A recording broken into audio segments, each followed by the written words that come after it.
This is one of my other hayterettes I've got. It's a 3.5 horsepower. It's an orange engine. I've replaced put a second-hand tank on it.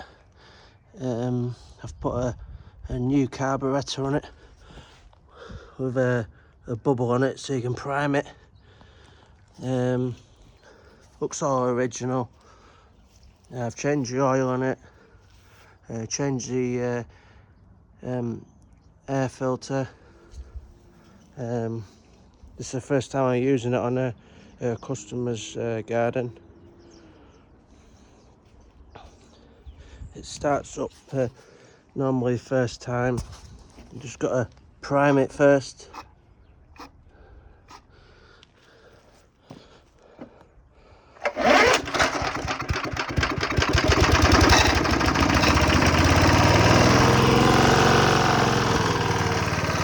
As you can see, it starts up near enough straight away.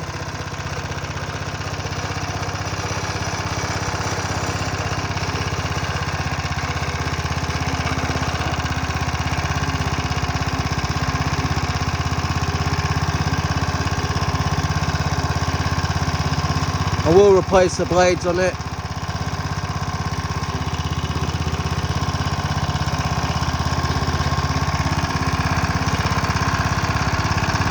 As you can see, it's not doing a bad job.